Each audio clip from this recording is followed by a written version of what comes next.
There's a very important meeting that takes place in Kazan, Russia, on the 22nd of October. It is the summit meeting of BRICS. And at that meeting, it is thought that a series of very important decisions will be made, everything from exchange rates to investment to currencies. The path will be laid out as to where they are going, which will be based on 40% of the asset behind the new currency. We're based on 40% gold, 60% on member countries' currencies. September has proven to be a pivotal month for the BRICS alliance, especially with its newly expanded membership that now includes Egypt, Iran, Saudi Arabia, Ethiopia, and the UAE. The bloc is reportedly considering applications from around 30 more nations and exploring a partner country model, allowing non-members to collaborate without full membership. This signals a growing influence, as BRICS continues to be seen as a counterbalance to the Western-dominated post-World War II order. While BRICS is mainly an economic group, its potential to drive significant political changes in the global landscape is evident, particularly in the medium and long term.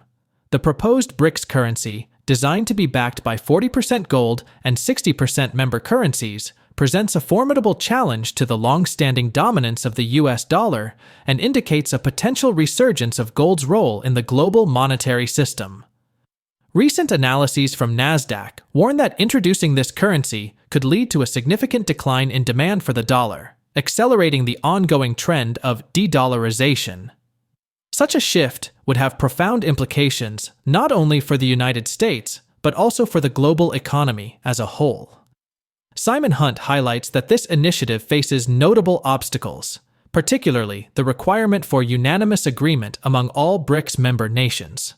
Furthermore, the US actively works to prevent India from fully aligning with BRICS. This move has heightened geopolitical tensions and underscores Washington's efforts to maintain its regional influence. Despite these challenges, the momentum behind the BRICS currency continues to build as China increasingly promotes using its yuan in international trade, particularly with Russia. In response to extensive US sanctions, Russia has embraced the yuan, resulting in a remarkable 33% surge in its GDP. While formally introducing a BRICS currency may take time, the increasing prominence of gold and the yuan signals a shift in the economic order, positioning BRICS nations as pivotal players in this evolving system. Now, let's take a look at the clips from the interview. But before we do, if you want more videos like this, please hit the subscribe button and turn on the notification bell for more updates. Thank you, and enjoy the video. I am pretty sure that currency will be on the agenda. I think the path will be laid out as to where they are going, which will be based on 40% of the asset behind the new currency. We're based on 40% gold, 60% on member countries' currencies, but those in turn will be linked into gold. So gold comes back into the BRICS monetary system. What may well come out of the BRICS summit meeting is not a new currency, but a path towards the new currency, because anything that BRICS puts forward has to have a unanimous agreement between all the member countries. And there are probably some difficulties with some member countries that need to be ironed out. So my guess is that what emerges is the path to that new currency, but not the announcement that this is our new currency. I think India is now 100% with BRICS.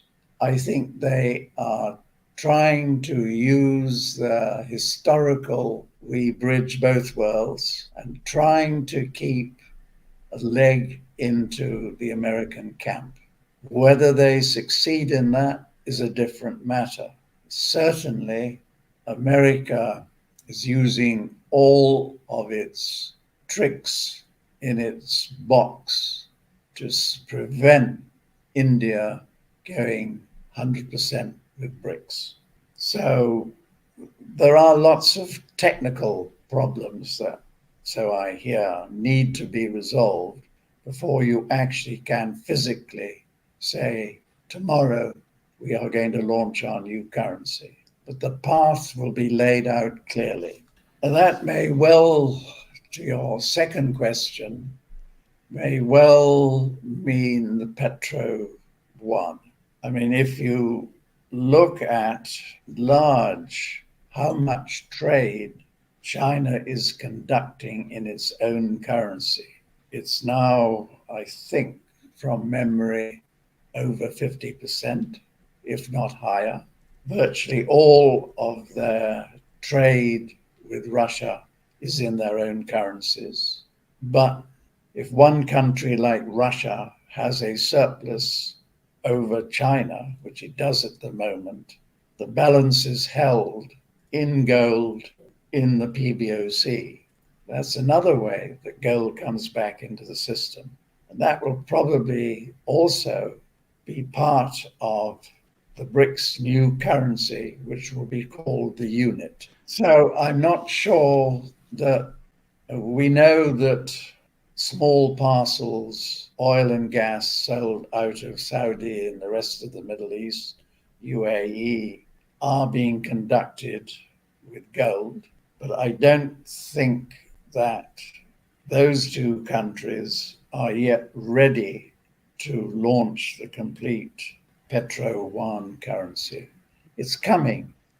Again, I think the path will be laid out, but we're not there yet. In a surprising move last month, the Federal Reserve cut the federal funds rate by 50 basis points, marking its first reduction over 4 years. This significant adjustment was driven by noted progress in combating inflation alongside a notable deterioration in the labor market.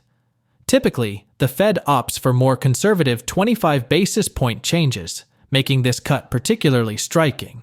Analysts interpret this decision as a signal that the Fed anticipates substantial challenges, potentially foreshadowing troubling developments that could disrupt financial markets and hinder economic growth.